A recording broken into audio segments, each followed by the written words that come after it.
Hello, this video's all about lupins.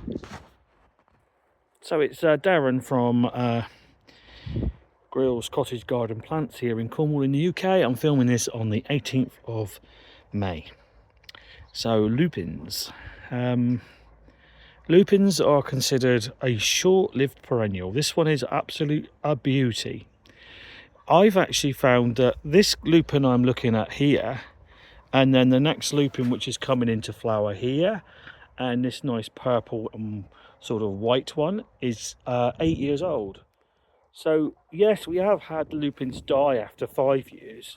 There was one here, we replaced it 3 years ago. It died after 5 years, so it is considered a short-lived perennial. But here in Cornwall, some of these are now 8 years old. You've got a couple in this border as well. There's white, and then there's a beautiful pink one there, look, just coming out now. So growing lupins, my advice is sow them maybe June, July. You might be thinking, what? June, July? They're not going to flower in the first year. So if you actually sow them in maybe June, July, the seed tray can be outside at that point, because you know the weather's warm enough, somewhere slightly sunny. Make sure you keep the compost damp. When you've got really decent sized adult leaves, then that is the time to repot them into maybe a 1 litre pot and then transfer it into a 2 litre pot later, or transfer it straight away into the 2 litre pot. So whichever pot you decide, it will be fine for you. It's a case of then keep them you know, water them when needed. Don't overwater because they'll rot. And then when you get to maybe October, ideally you need a greenhouse. Put them in a greenhouse, put them on a rack, water them when needed. Don't overwater these because they will rot over winter.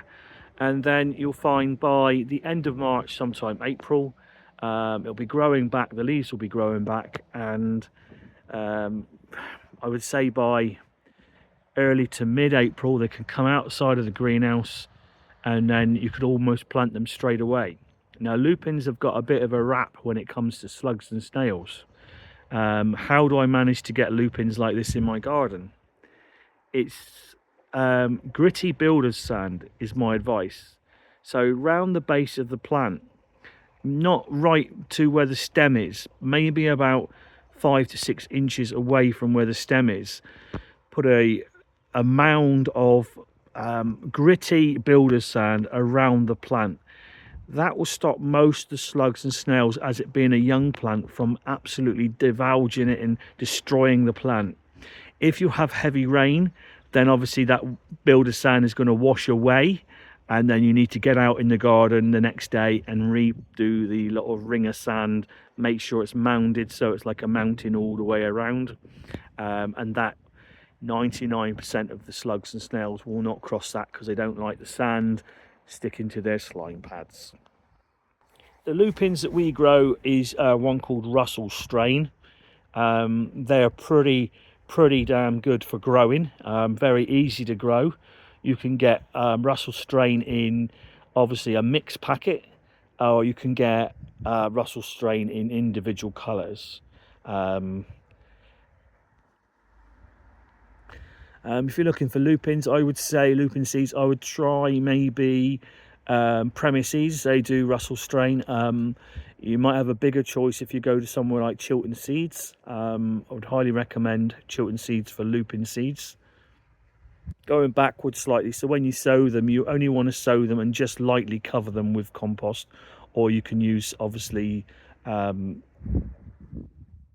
like vermiculite on top as well if you wanted to, but compost is fine. You don't really need to spend out on a bag of vermiculite. It's not, you know, I never use it, and I grow 70-80 different cottage garden perennials every year.